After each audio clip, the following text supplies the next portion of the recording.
there's a lot of people out there, and most people in general, that are willing to put the work in. They're willing to be hard workers. They're willing to have a strong work ethic. They're not willing to do it when the outcome's not known.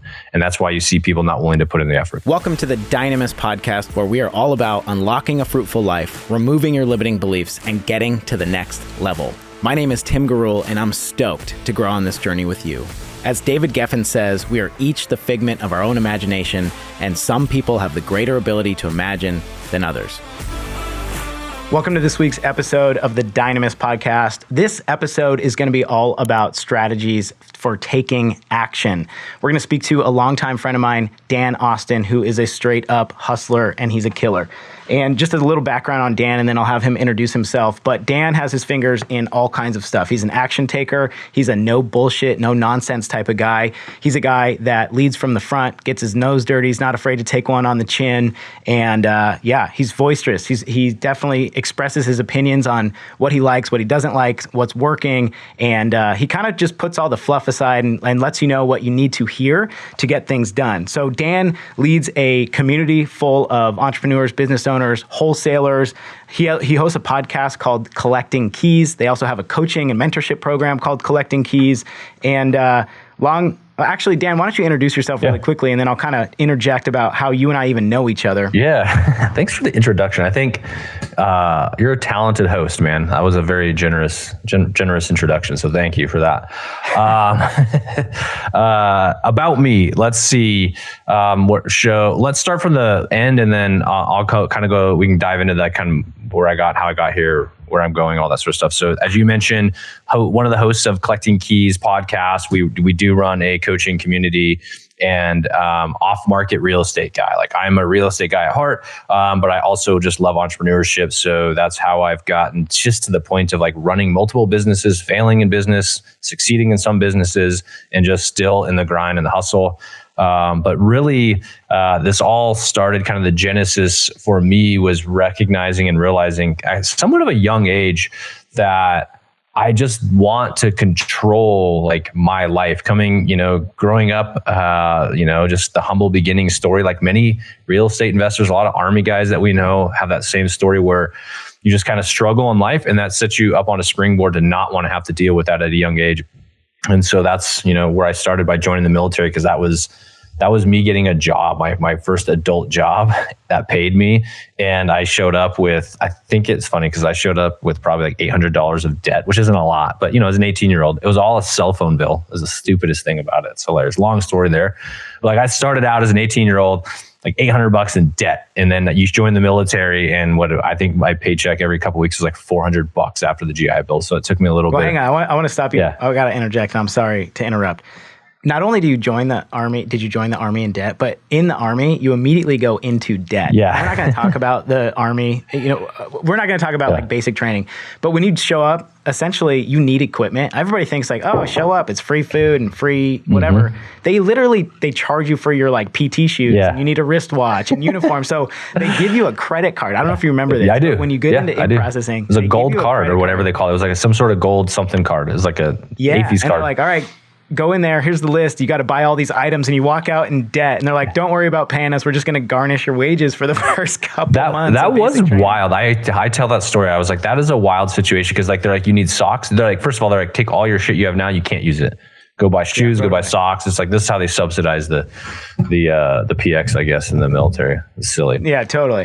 So, okay. I also want to interject and talk about how I even know you. So first and foremost, Dan is a GoBundance member with me. And for those of you not listening, GoBundance is a mastermind community for those with a net worth of 7 figures or more, entrepreneurs. It's really real estate heavy. There's a lot of just absolute successful powerhouses, some killers in that mastermind group. I can't tell you how much I've gleaned from just sitting in the room, shutting my mouth and listening to people who are 1, 10, 100 steps further ahead of me in business. So Dan and I randomly got assigned into a pod. Pods are like these small breakout accountability groups that you meet weekly. And it's everyone just kind of holding each other accountable and being vulnerable. What's your net worth? What is your goal? Like, how much money are you making actively? What's your passive income situation? But before that, and here's what's really ironic and serendipitous, is Dan and I were in a special operations unit together. So Dan and I were in 2nd Ranger Battalion together. separately. So when I showed up at Ranger Regiment, Dan was like the scary dude that I wasn't allowed to talk to because he was ahead of me in years. So he'd been on a few deployment cycles by the time I got there. Dan was a E5 team leader by the time I showed up, and I was a young private. We got both put in BCO and then deployed together in 2006 or 2007, somewhere around there. We went to Iraq together, which when you think about the context of how crazy that is, that not only were we both selected to go to Special Operations Unit, put in the same unit out of a small percentage of humans in the world, and then years later we separate and we're reunited in a pod in a very small mastermind community called GoBunish. Like randomly, so obviously, randomly assigned, yeah. So obviously, you know, our paths are supposed to cross for some purpose. And anyways, you and I got reacquainted, and that's where I started learning about what you're doing, and I was just absolutely blown away with your progress. And I can't tell you as the audience how much I've learned just from hopping on short calls with Dan. Even if he thinks that him and I are just catching up, you know, he's coaching me, whether he knows it or not. And I'm like writing notes on our phone calls or like listening to things back. He interviewed me on his podcast a little while ago, and I'm just like taking notes on the takeaways of this guy's wisdom, of his can-do-itness, his work ethic. And so I'm just really grateful for having this relationship with Dan. And that's how Dan is on the podcast today. And I'm just super stoked to have you here, dude. Yeah, man. I'm glad to be here. Thanks for all that again. It reminds me when you were on my podcast, you told a story about an infamous night. And it's so funny. I thought about this randomly in the middle of the night. I woke up and I was like, I totally thought Tim was talking about a totally different mission that him and I were on together. And that just kind of speaks, I guess, to some of the crap that we went through in the military, the same stuff. And it just kind of all bled together. And I now remember that night. And the night I was thinking about, I believe you would have been on that mission because it was that same time frame, was when we did a hostage rescue mission. There's like 10 or 12 like local hostages that we had to go. It was later in the deployment cycle, that one, right? I think so, yeah. We came in on boats. We did like the whole air, helicopter to boats, walk in. Like I don't remember that part, but all I remember is we, shot the shit out of things and my gun jammed. We had a bunch of dudes running at my position, and it's a good night. I won't go into details. The same night with the fingers, or the same deployment as the fingers? Do you recall the finger situation? No, the fingers. With Leatherman. Anyways, different time, different story. Yeah. We'll talk about it offline. Wow, sorry. I just had to bring that up because I was thinking about that. I was like, oh yeah. It was a great story you told on my podcast. Go listen to Tim's episode of Collecting Keys podcast. Shameless plug. So I want to talk about really quickly, you got a lot going on and you have a growing community. You're a very successful wholesaler. I see your content all over social media. How the hell did you even start into real estate? Like, how did you get here? How did you figure out this is something that you want to do? That's a big transition. I know you went to college after the military. There's a period of, kind of just wandering around after you leave the military. Sure. You're disenfranchised. Your identity's kind of taken apart. How did you find real estate, specifically wholesaling, to kind of set the foundation to get to where you are today? That's kind of really where the modern day Dan, kind of the genesis of that starts. So I talked about, joining the military and really what I didn't know was the word control at that time. I didn't know I wanted to control my income, but I wanted to control my fate and my outcome. And I was tired of not being able to do that growing up the way I did. So when I left the military, the military was fantastic, but you definitely don't control your destiny. You don't control your income. In fact, I think I calculated not too long after college, I was already making more than a 4-star general makes, who commits 40 years of service and basically their entire life to the government. That wasn't there. And I wanted more income and control over the outcome. And so I decided I was going to go to college, and for no really good reason other than I wanted to be the first one in my family to get a college degree. At that point in my life, that was something you did, right? Especially our generation, you just go to college, and you'll get a job. In hindsight, was it a bad decision? No, but would I make that decision today? Probably not. So I went to school, got a degree in electrical engineering, because when I showed up, so I think I did some things right and some things wrong with the transition. The first thing I did was left the military, and 2 days before that I had signed up for classes. So I moved away from Tacoma area back here to Spokane, Eastern Washington, and went to school. I was literally 2 days behind in class because my ETS date wasn't until January 12th or something, and school started January 14th or something crazy like that. I did the same thing. You know what I mean? Same thing. So good. I didn't have that weird, awkward period where I excessively drank too much and had, transition issues, but I hid all of that. I did drink quite a bit, but I hid all that in the guise of work. And so I got an electrical engineering degree because at the time, this was 2010, 2012 timeframe, where the job market wasn't super strong. And so when I went into college, I was like, hey, what is the hardest degree I can get? And they said, engineering is pretty tough. And I said, what is like the hardest engineering degree to get? Because my logic was the harder degree, less people would do it. There'd be more job opportunity. And crazy enough, STEM started taking off at that point in time. So a guy with a military background who would show up to class and actually put the effort in, get decent grades. I went out and did all the right things to find a career, had endless opportunity as a young engineer. Did that for a year. I got hired on a company, did that for a year, and realized, not that I wasn't good at engineering, but I was like, I do not want to do this. I went from the crazy cool stuff of jumping out of airplanes and being an Army Ranger and all this stuff that I really didn't like that much, but the adrenaline was just an awesome, it was an awesome hit to get every single day when you woke up in the military, to sitting at a desk surrounded by people that had no context or idea for that. Just, they're as boring as it gets. So I used the skills that we learn in the military from a leadership standpoint and stepped into management roles at the company I'm still at today. Did that for a while, but in 2016, I heard a guy, he's a friend of mine, really good friend of mine today, talk about how he owned rental properties. And so at that point in time, I literally almost crawled over the cubicles to get to where he was at. It was like late in the afternoon. There wasn't a lot of people there. Didn't literally crawl, but walked around, talked to him, and just introduced myself like, hey, I heard you invest in real estate. I just wanted to meet you. My name's Dan Austin, blah, blah, blah. And nothing there. Like nothing happened at that point in time. Like I wasn't all of a sudden a real estate investor. I take that back. I quoted 2016. That was 2014. So then I just started researching real estate, because that was what I realized. Oh, I can control some of my income. I can build wealth. Because when you get a W-2 job as an engineer, you quickly realize it's a good living, but you're not going to make yourself wealthy just being an engineer, at least in the industry I was in. So that's where I started seeing that. And then fast forward to 2016, like I said earlier, Tim, I'm a slow learner. I finally bought my first rental property, which was a referral from this guy that I met, my friend. And I bought it. It was a student rental. I turned it into a student rental within I had to rehab it. So it took a few months to get this thing stabilized, and got it rented. And I was cash flowing like $800 a month from this one property, like straight up cash flowing. It was like an awesome deal. When you say student rental, does that mean you were like subletting each room, or you're renting it to one tenant and they sublet? I was renting it to 6 tenants all on the same lease. So they would pay per room, but they were all responsible for the lease. I wasn't doing this rent by the room stuff that you see today. Anyways, after all that, with my mortgage, everything paid for, reserves, I was making $800 a month. And I was like, dude, well, I can just do this like 10 more times, that whole kind of mantra. So then fast forward about a year later, I made my first off-market acquisition when the lady next door passed away and her family ended up selling me their house. And I made a really flip it offer, and they accepted it. And I said, holy shit, okay, now I got to get to work. At the same time, I was in an executive MBA program at the University of Washington, where I was flying over once a month for a week at a time, diving into this immersive business program.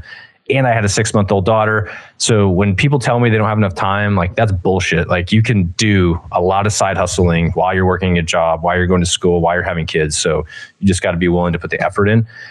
Anyhow, from that point on, I rehabbed that house, did the same thing. I was cash flowing about $800 a month. And I just was like, man, this is awesome. But then I couldn't get any other offers accepted. I was in a super niche. I wanted to buy in a 1-block radius of these type of houses that I could fit 6 bedrooms in. Lo and behold, it's too niche. The speed I wanted to, I couldn't do that.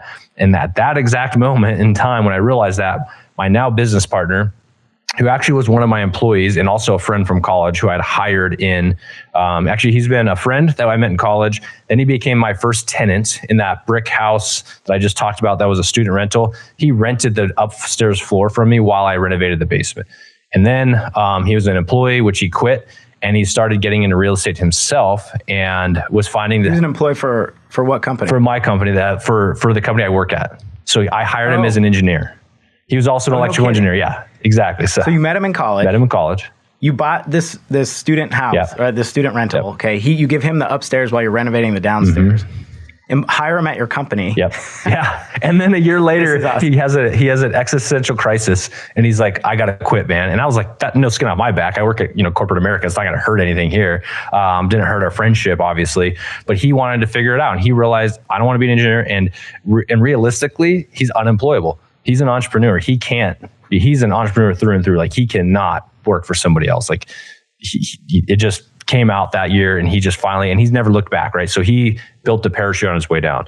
Well, part of that parachute was buying rental properties and getting some cash flow from them. He had some reserves he was able to do that with.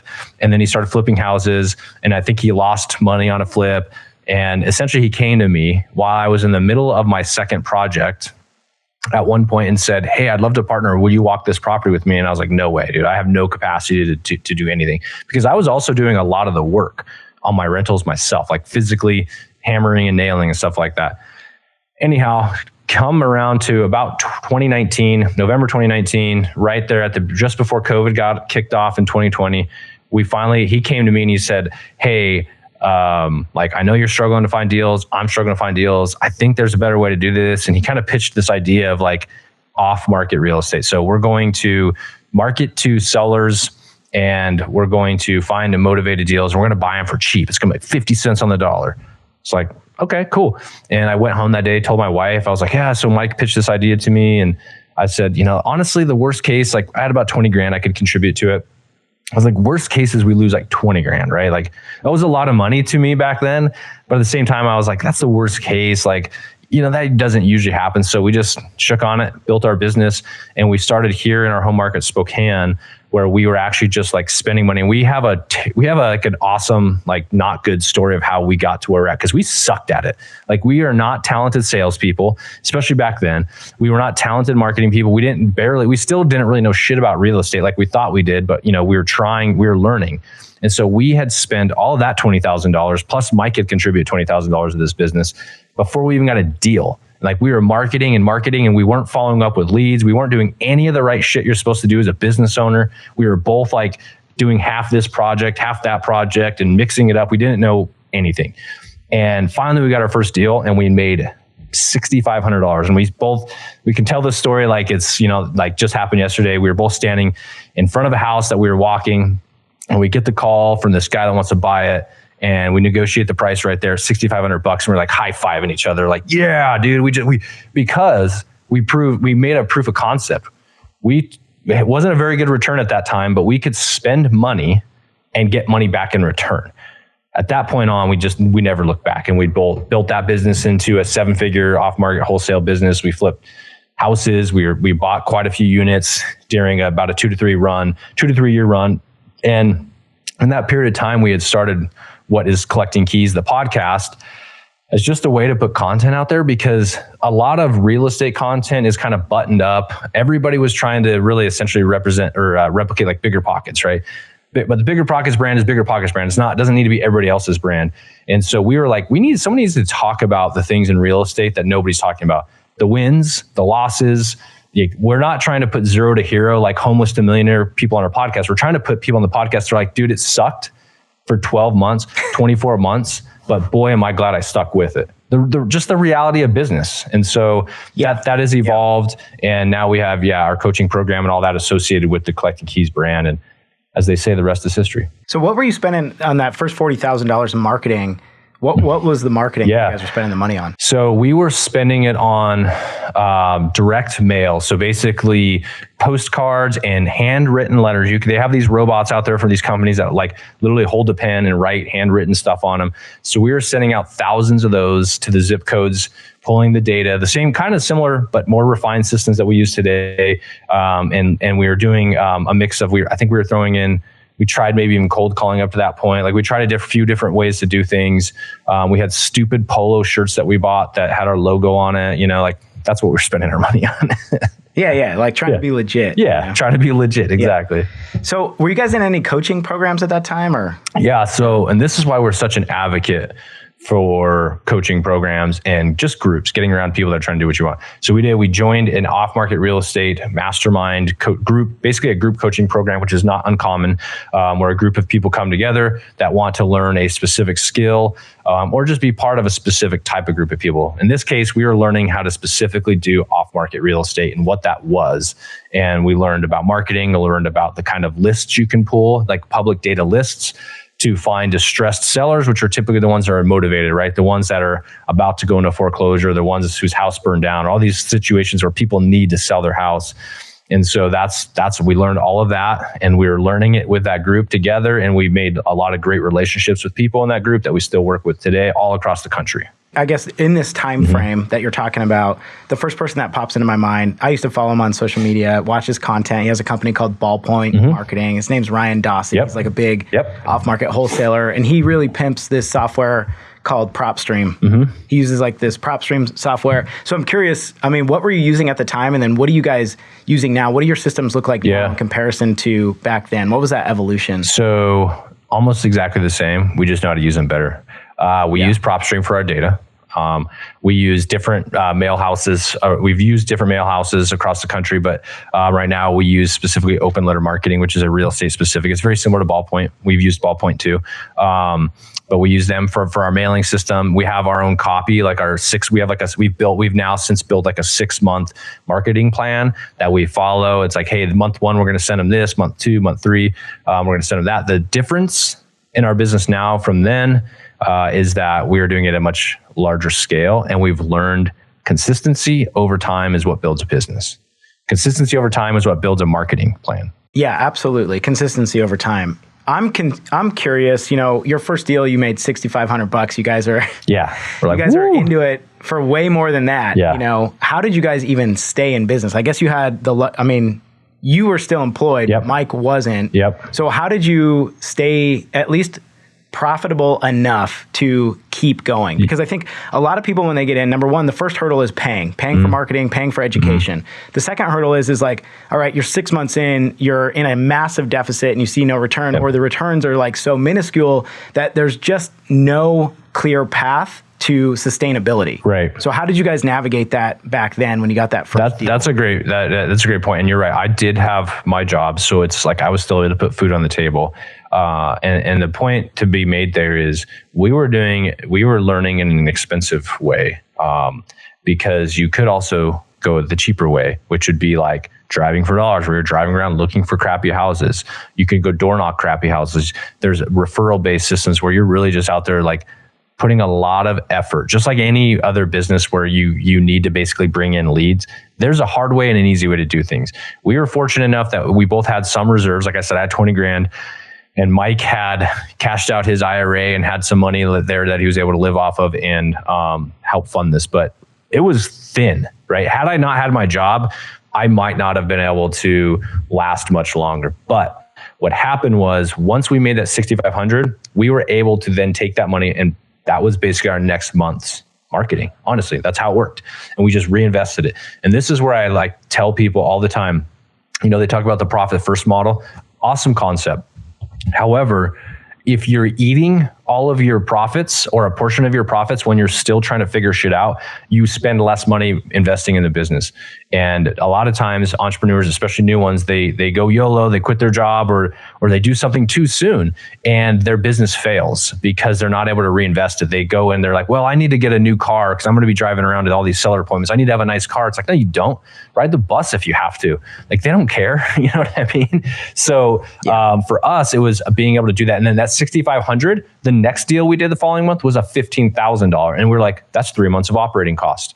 Perfect. Well, let's keep doing that. And then we got... So you're living super lean. You're not taking any residual out of the business. Nope. It's just all being reinvested. Yep. So, and here's the key to success that I'm picking up here. Here's like the tone. You're just not saying it, but you're saying it without saying it. Is that long time horizon? Long time horizon. It's not like, hell yeah, we got a profit. Let's go out and celebrate. It's like, cool. None of this belongs to us. It belongs to the company. How do we get our highest ROI and putting this back into the company and continuing down the road? Absolutely. And I think for me now, I feel, and this is where you hear other people that are like, that have built a business before, they're so much more confident in building another business. It's because I've built it and I understand the time horizon. I understand that if I'm going to start a business, I'm going to sustain that business without taking, that doesn't mean I'm not going to be profitable, but the profits are going back in the business for a good 12 to 24 months. And the reason why that's the case is because you want to be able to build the systems and invest in this business for tomorrow, so that when the vision you're thinking about starting day one, which is this business that runs and you've got staff and you're making money and you don't have to work 68 hours a week, that's the vision you want. But to get there, people aren't willing, they don't usually understand the amount of systems and the cost of those systems and the cost of the education to get there. And so I think about it on a longer time horizon. If I'm going to start the same business, an off-market real estate business, I'm going to say 12 to 24 months, I'm not going to take any profits from the business. That doesn't mean I'm not making money, because I might also be like flipping houses and taking those reserves into the next acquisition. So there's definitely money in the business and cycling. It's just that you may not be taking a personal profit to go buy, I don't know, your Ferrari or whatever the hell you're into. Yeah, for sure. And just for everybody listening, if you've never heard of the concept of profit first, we talk about it a lot on the podcast, but if you're just listening to the podcast, you're a new listener, you've never heard the concept. Profit first is essentially an idea. It's a book. You could go watch, just YouTube Profit First, but essentially it's an idea of structuring and like organizing your books to where it looks like you're profitable every quarter on paper. And the purpose is, speed of a sale. You want to always be ready for a sale is the psychology. And so if you show that you're profitable and you're more profitable each and every quarter, it just makes your business A, more lendable, B, more able to get, business line of credit, and C, if there is a sale, you can execute that sale quicker. But it involves, taking profits out and proceeds out of the business and paying yourself a distribution as an owner. It's kind of like the Dave Ramsey idea of like stuffing money into an envelope to make your budget, except on the business side. So that's what he's referring to. And to speak to what you're talking about right now, Dan, I heard you've said this before on podcasts, but every business owners, they get into, they're consuming content from high level entrepreneurs. They're looking at, okay, how should I operate my business?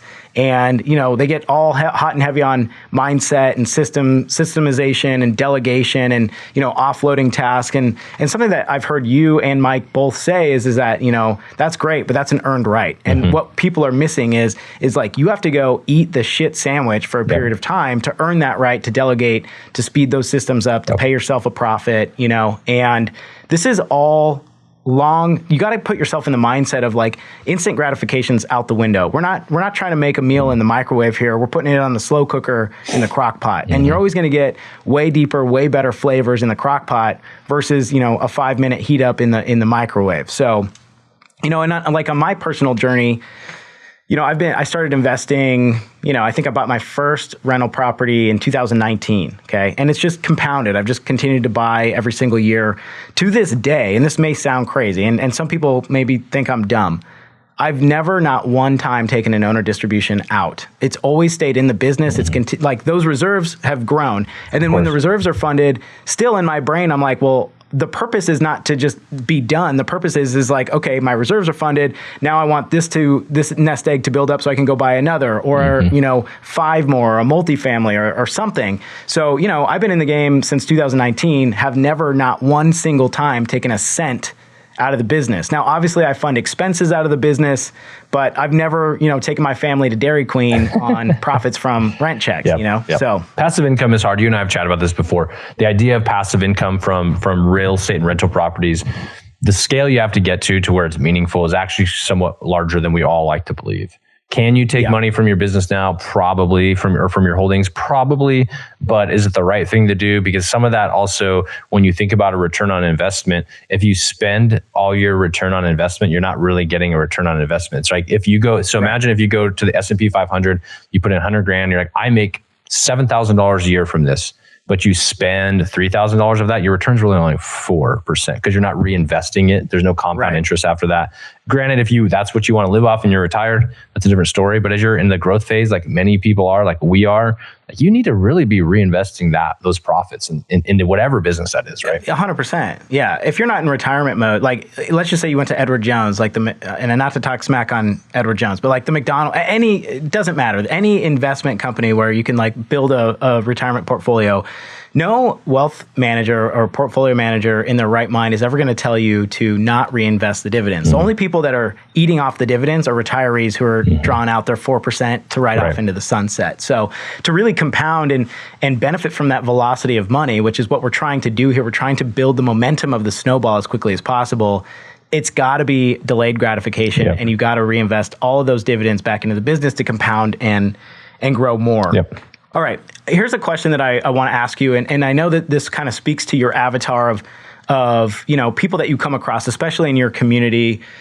everybody and their brother, they know about investing these days, right? They know some sort of concept, or maybe I just have that impression because all the content I consume is like all my friends who are making content on social media. It's definitely readily available for anybody to consume. How about that? Totally. Yeah. In today's day and age, for sure. Yeah. Okay. And I don't know about you, but I know a ton of people who get in the game, buy a rental property or two, and then plateau. They're stuck. They can't get past that. Especially people, wholesaling is a hard, freaking labor intensive business. And so, you have the unique privilege of meeting with people at all different phases of their business growth. And something that I am curious about is like, as you interview these people, as you talk to, take on more students that you're coaching, what is the difference between the person that kind of always has this as a hobby? It's like, okay, it's this thing that we kind of do, versus somebody who really grows that snowball exponentially to get to like, 20, 30, 50, 100 units in a smaller time horizon to really make this a business. What's the biggest difference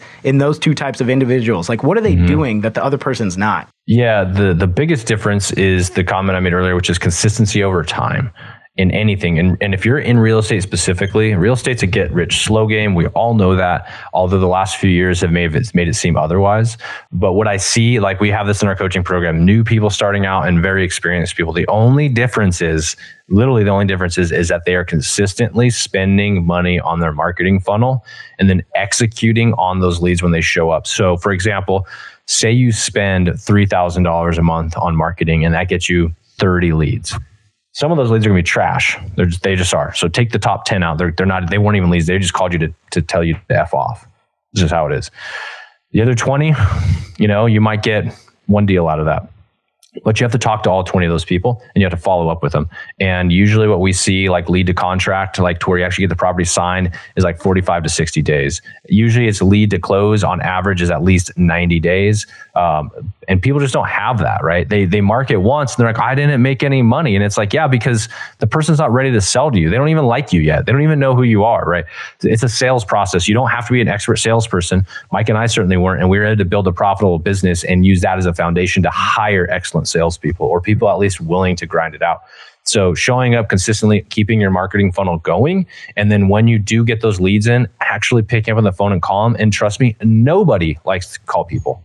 Nobody likes to do that. If nobody likes to follow up with somebody that last time told them no to their offer. But I guarantee you, I've done it enough times that if you call and you made an offer with somebody that was $300,000 and they wanted $400,000, you do that enough times, you'll get a deal where they finally say, yeah, I'll do $300,000, and you're going to make a good chunk of profit. That's the thing about this business is you have to put in the effort, but the payoff is so much higher. And that's how you also build your portfolio, as you say, these are the steps I need to do. I need to execute on. And if I just do those, I have a good friend of mine I'm in GoBundance with. He's in one of my GoPods. And he was actually on our podcast recently talking, but he realized, he said, I need to talk to this many people to buy this many properties. And when I say talk to people, he doesn't have a marketing system. His marketing system is him and is talking to other agents in the market he wants to buy in, talking to other wholesalers in the market he wants to buy in. And he knows if he can contact these guys and review, I can't remember what the thing was. It was like review like 25 deals a week. He would get one deal a month. He wanted to buy 12 a month. Guess what he did last year? He bought like 22 doors. His goal was 12, but it's just because he knew, he's like, if I just talk to this many people and review this many deals, it's a step-by-step process over a period of time. Now he had a little bit of a meteoric rise there. That's awesome to get like 20 something doors. Only goal was 12, which 12 is a lot of doors for 1 year anyways. But point being is if you do that long enough, there is a snowball effect. 1 door turns into 2 doors turns into 4. Then next thing you know, somebody calls you because they know you're a good buyer. They've got an 8 unit. That's how it works in real estate. Yeah. Your reputation kind of speaks for itself, and people are seeking you out during that phase of your business growth. But just staying consistent, spending money on that marketing is the biggest thing. You know, I'm sure, especially when you get people kind of coming into your lead funnel, especially with the coaching, you get a lot of people who are apprehensive about spending that money. You know, I don't know. Part of me, I guess, thinks your response is going to be like, look, if you don't see the value in this, then obviously you're not like in line with our avatar. But what would you say, you know, let's say you had a family member that came to you, you're just trying to make their life better. You're trying to show them the opportunity. What do you say to those people that, number one, are stuck paying for education or marketing? And then I have a follow-up question, you know, kind of picking a lane after that, I guess. But let's start with like, what about the people who are just grinding their feet? You know, they don't want to get moving with paying for production. Right. So the one thing I'll put it this way, is there's a lot of people out there, and most people in general, that are willing to put the work in. They're willing to be hard workers. They're willing to have a strong work ethic. They're not willing to do it when the outcome's not known. And that's why you see people not willing to put in the effort, because they don't know what the outcome is. It's a risk. Same thing goes with spending money. They think they have a perception maybe that they got lucky to get that money, or that they worked really hard to get that money, and that they will be throwing it away if they fail. If I told you though, Tim, give me $5,000 and you can turn that into $25,000, you would probably say yes all day long. The same thing goes with your marketing spend, right? So there is a multiple, and this goes for any business. Like, remove real estate out of this. There is a multiple whenever you spend money on marketing for any industry that you should be expecting to get. We found it's about just under a 5x multiple on your marketing spend. The problem is that might not come right now, because guess what? Real estate is a market just like anything else. People don't love to sell houses and move in December. So that lead that you were going to get in December might show up in January. People don't like to move right before school starts. Makes sense, right? They want their kids to have a secure home. So August might shift into a November lead. Fortunately, we in this type of real estate acquisitions, we deal with a lot of distressed sellers, so they don't have as many opportunities to sell. They have to sell now for whatever reason or event that's going on in their life. So there is a little bit more consistency, but there's still months that are down, just like you see in the mortgage business. There's some months that are awesome, and sometimes you're like, what the hell? Is it just a moon cycle, right? But Tim, like, there's a certain level of effort and marketing that you put in that you will get a return from. And that's when you see people, whether it's in the loan business, the real estate business, the hardware store business, name whatever business, that are exceptional. It's because they realize that the numbers don't lie. And if I spend X amount on marketing and I execute on my sales, I am going to make money. Yeah, 100%. It's just, are you willing to sit in that long enough? You know, are you willing to, do you have such belief in yourself to stay there and suffer and eat the shit sandwich that you reap those rewards? I remember the first year I was in mortgages, I didn't know anything about anything, never had a sales job. But what I did know is I needed to market, needed to pay. I needed to develop branding and social media and blah, blah, blah. So the first year of my business, I spent $37,000 on my business, and I made $35,000. So I took a net loss my first year of $2,000. That following year, I just stayed consistent. My wife's like, dude, what are you doing? What the hell are you doing? Why are you still paying? I'm like, look, let me just keep going. I think by the third or fourth month that following year, I had a month where I made a $35,000 nut, you know? And it's okay, I made my marketing expense at this point. Now everything else is sprinkles and cherry on top. And so, but it's just if I would have at the end of that year been well, I guess it didn't work, I would have never experienced that. And I guess it's difficult. The psychology of sitting in there long enough to reap the benefits is difficult for a lot of people, especially when you're stepping out into an unknown space. Well, here's the thing is there is almost nothing that's unknown anymore.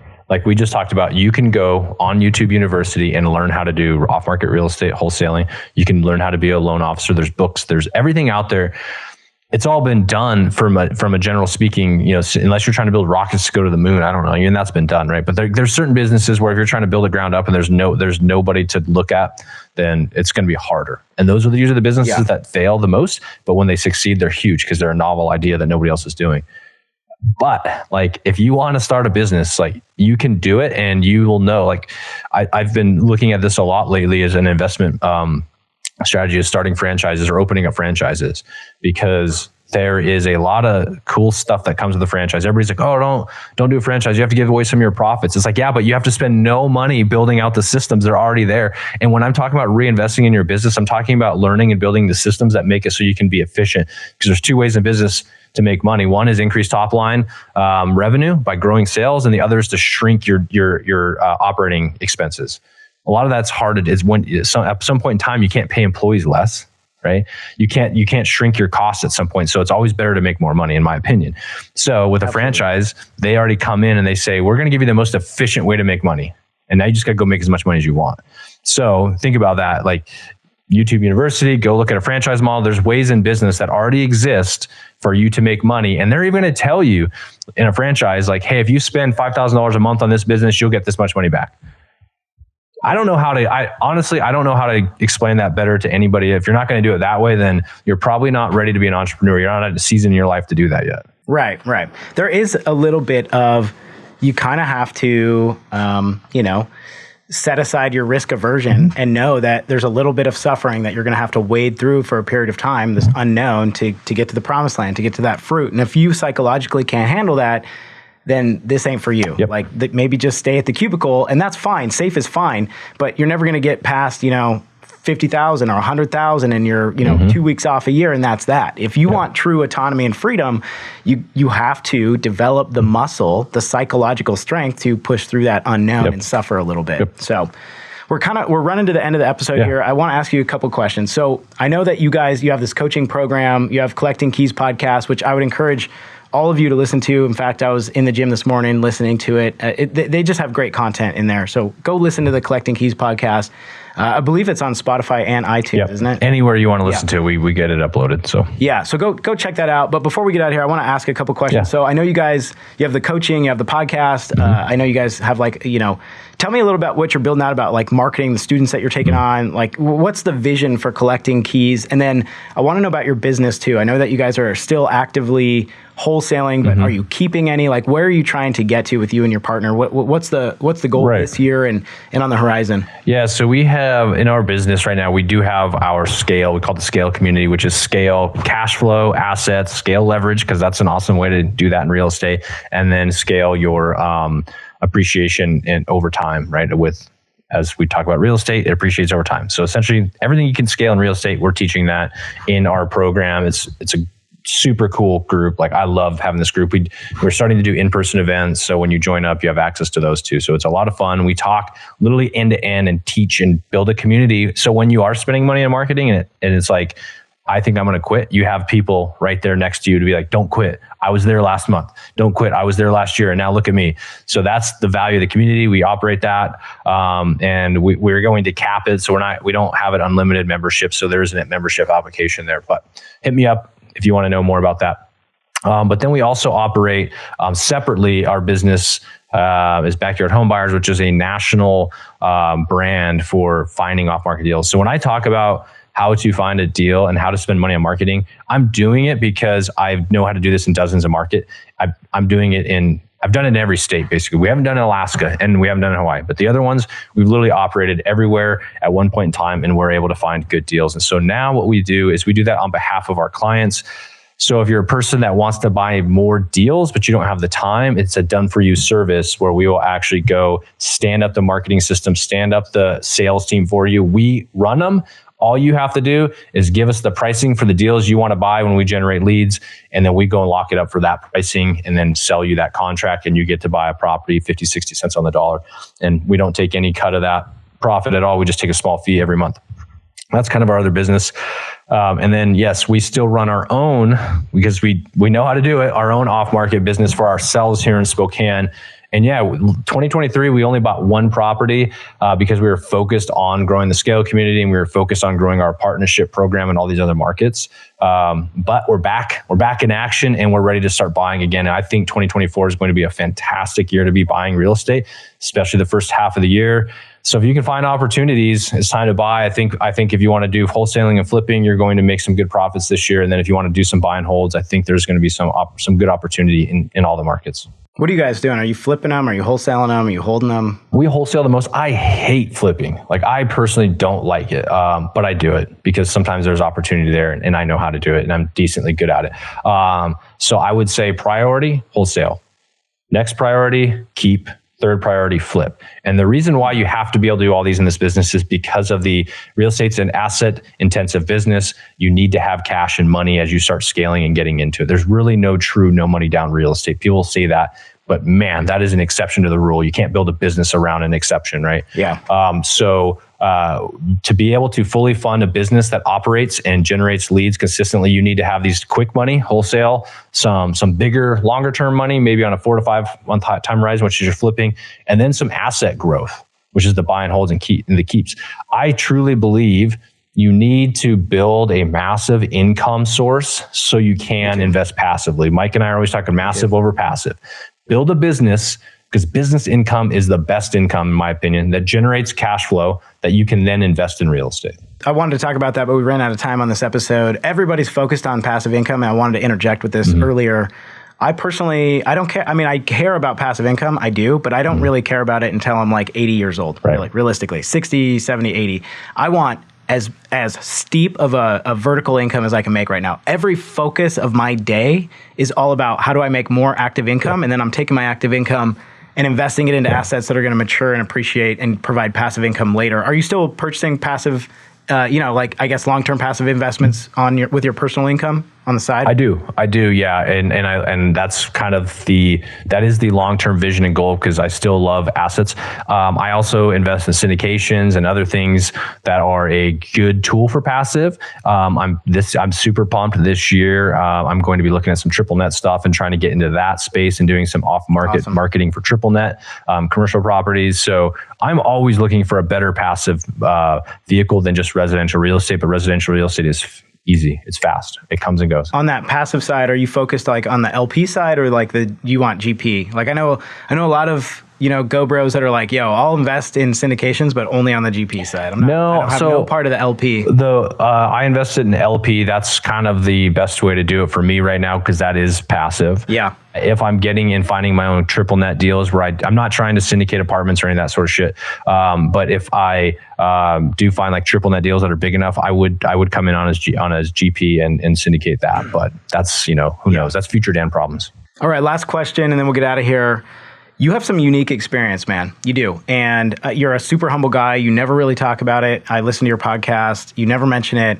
But what you and I both did is very unique, and it's high level and it's elite. And, it's a big deal. When you work for a special operations unit, especially at the capacity that we were at, the op tempo, the level that we were operating at, it's a special thing, and it gives you a lot of tools and baggage that you carry with you the rest of your life. And I'm just curious, from a mindset perspective, what do you think was the biggest benefit that you walked away from being a part of an organization like that helps and benefits you in your business and your life today? To try to sum up like that one thing, there's quite a few things, and I'll give you kind of one little bullet point here, and then I'll qualify it really quick. Really is that humans are capable of doing extraordinary things. This is very true. I learned that I was capable of doing more than I thought I could. I kind of went in as a quiet kid, as a kid that I just didn't think I was great at anything, right? Like I said earlier, it's like, that was a job for me. I was like, this is my first job. Like I joined up and I was getting a measly paycheck.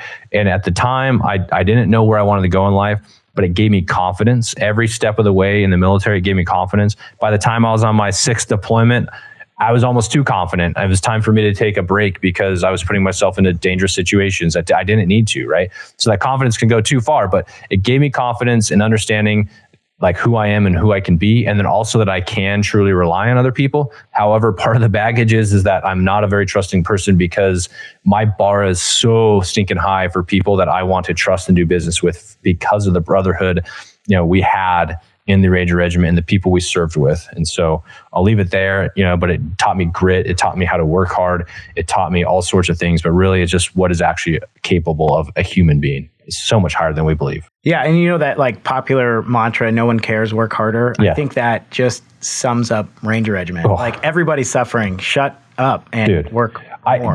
Here's what I think about this sometimes too. When I'm working out in the gym, when I was a squad leader and I'm not the most talented athlete, but like I could break off any athlete. If you were in my squad and we were going for some squad PT, going for a run, I'm not a talented runner, but the mental capacity that you have when you control the situation is so much higher than the people that are like, I don't know when we're going to stop, and how that mentally breaks people down.